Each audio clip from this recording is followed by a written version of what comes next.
There are three metallurgical procedure. One is called as pyrometallurgy. Second one is hydrometallurgy. Third one is electrometallurgy.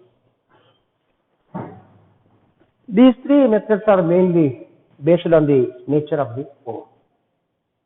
Then what is the difference? So you all know that pyro means heat, hydro means aqueous solution, electro means charge or current. If you extract the metal by using heat energy, is called as pyrometallurgy. If you extract the metal neither by using heat energy nor by using electric energy, just by using aqueous solution, if you extract the metal from the concentrated ore, that is called as hydrometallurgy. If you extract the metal from the concentrated ore by using electrical energy, then that is called as electrometallurgy. Now let us see what type of metals can be extracted by pyrometallurgy, especially ores which are present in oxides, carbonates, sulfides, sulfates, etc.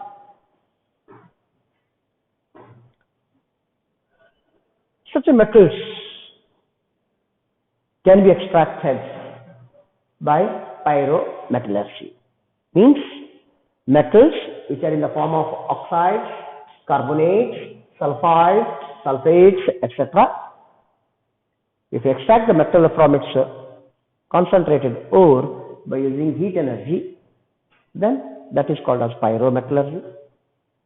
Then what about hydrometallurgy? This method is applicable for only native metals like gold, silver, mercury, platinum, etc. Because you all know that native metals are chemically less reactive or inactive. Therefore, they occur as a metal only. Hence, we don't need either heat energy or electric energy. Just by using a suitable aqueous solution, we can extract the native metals. Therefore, that metallurgy is called as hydrometallurgy. Then third one is electrometallurgy. It is applicable for more electropositive metals. More electropositive metals like first group elements, second group elements, and aluminium. First group elements called as alkali metals, second group elements are called as alkaline earth metals, and aluminium. They are called as more electropositive metal, and you cannot extract these metals from its ore by using heat energy. But these metals can be extracted by using electric energy. Why? That we shall discuss while explaining pyrometallurgy. Now let us move to first one, that is pyrometallurgy. What is meant by pyrometallurgy and how to extract metal, crude metal from the concentrated ore by using heat energy. So pyrometallurgy is also nothing but smelting. What is meant by smelting? Smelting means to melt. What it means to melt?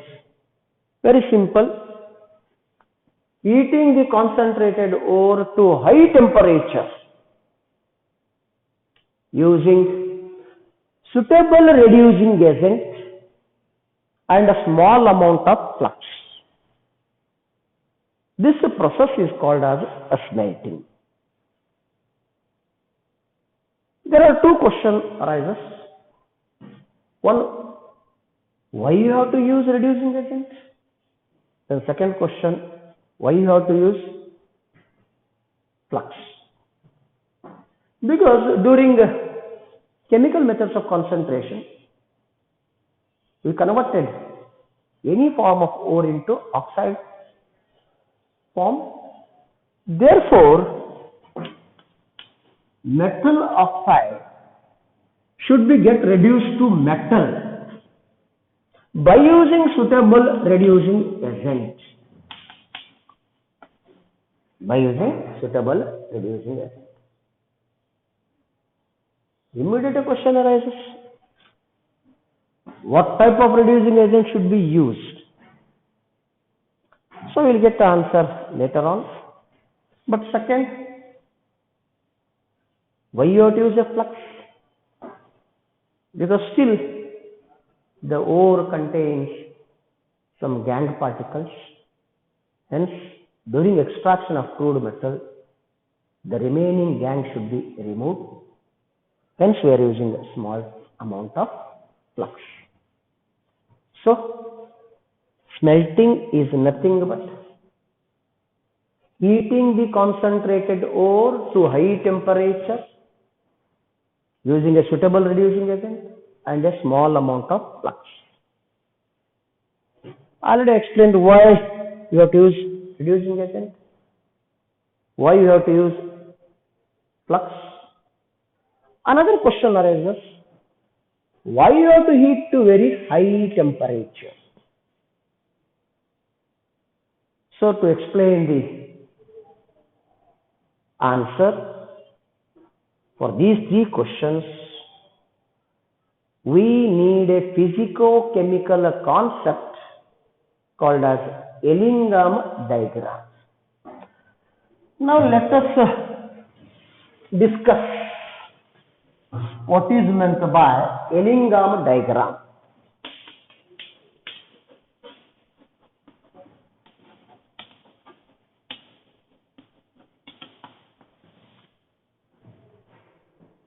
What is Ellingham diagram? What is its application? Ellingham diagram is nothing but curves obtained. Listen carefully. Curves obtained when you plot a graph, standard free energy change versus temperature for the metals or compounds of metals. When you plot a graph, we are going to get curves, different curves for the different metals or metal compounds. So this graph is called as the Ellingham diagram. So in 1 mark you can expect a question, what is the Ellingham diagram? Very simple answer. The curves obtained when you plot a graph, standard free energy change versus the temperature for the metals or compounds of metals. Then what are the applications? Means uses. Very simple. It has 2 important applications. One is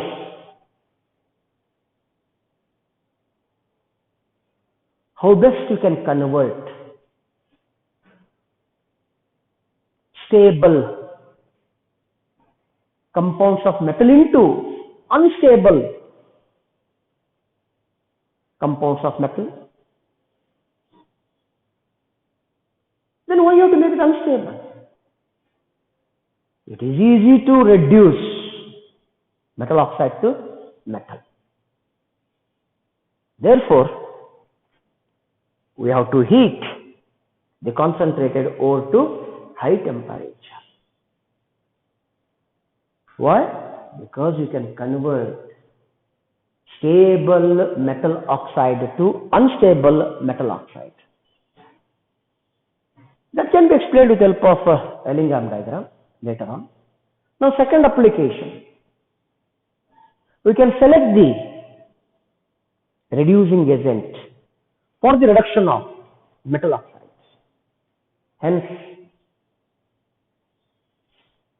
for the selection of reducing agents, we need the physico-chemical concept called as Ellingham diagram.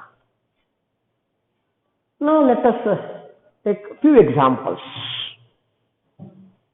Now let us draw the Ellingham diagram for the different metal oxides.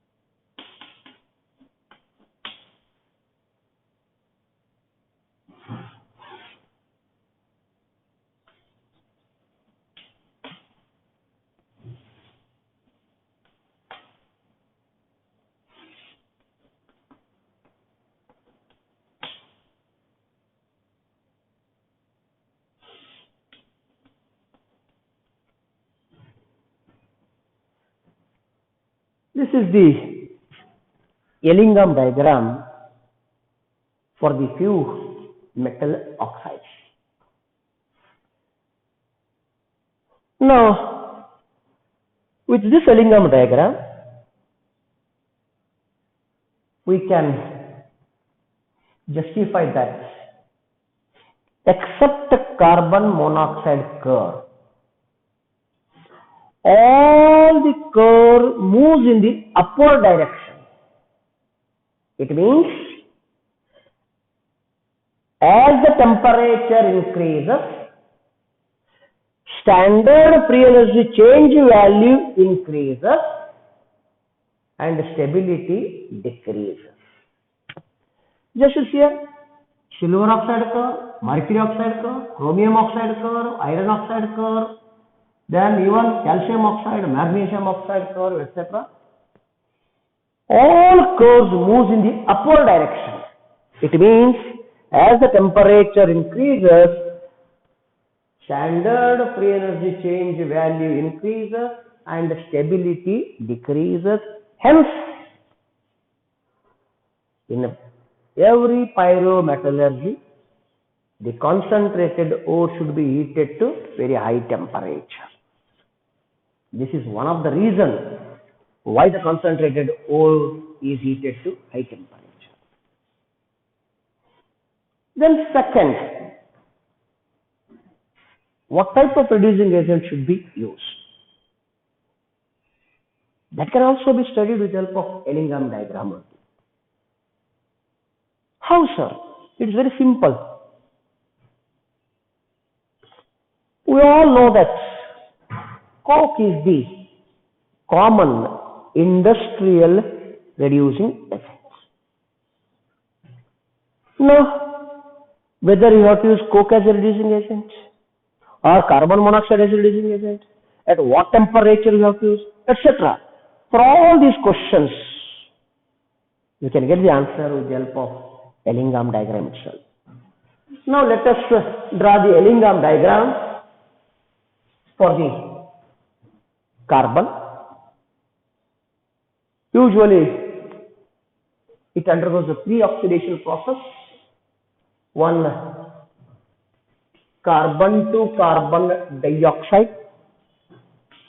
Second, carbon to carbon monoxide. Third, carbon monoxide to carbon dioxide.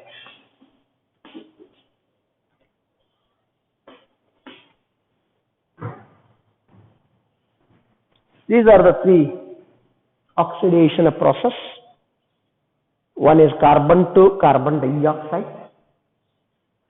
Second one is carbon to carbon monoxide. Third one is carbon monoxide to carbon dioxide. Now let us go for thermodynamic terms to explain whether coke is a suitable reducing agent or carbon monoxide is a suitable reducing agent. That is standard free energy change values. Now let us take the first step, that is carbon to carbon dioxide. When you use coke, which combines with one volume of oxygen to form one volume of carbon dioxide. So, volume change is almost negligible because one volume gets converted into one volume only. Therefore, volume change is negligible. So, standard free energy change value is also negligible. Therefore, we are going to get a curve parallel to temperature axis.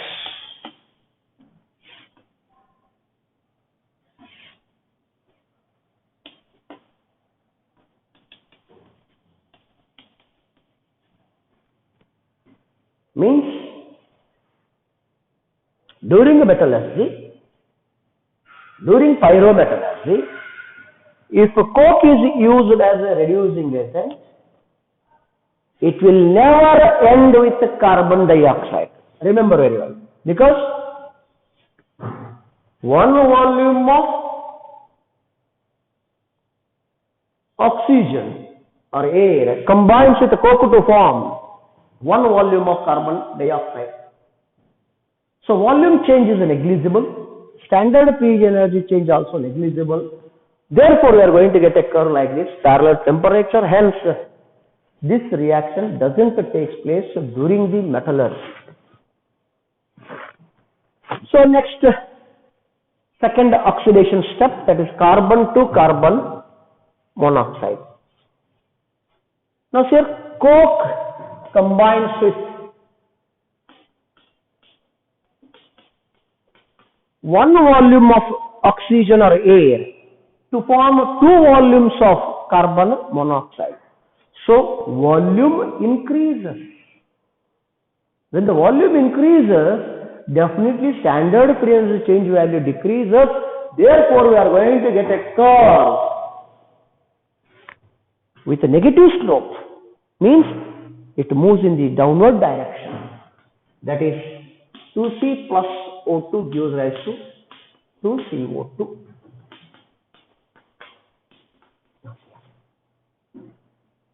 We are going to get a curve with a negative slope. Means as the temperature increases, standard free energy change value decreases. Therefore, coke is a better reducing agent relatively at high temperature. Because high temperature severs more the reducing power for the coke. Hence, if you want to heat the ore to very high temperature, then we should use coke as a reducing agent. Then we shall move to third oxidation process, carbon monoxide to carbon dioxide. Just to see the reaction. 2 plus 1. So 3 volumes of gaseous reactants are converted into 2 volumes of gaseous products. Means volume decreases. When the volume decreases, standard free energy change value increases. Therefore, we are going to get a curve like this.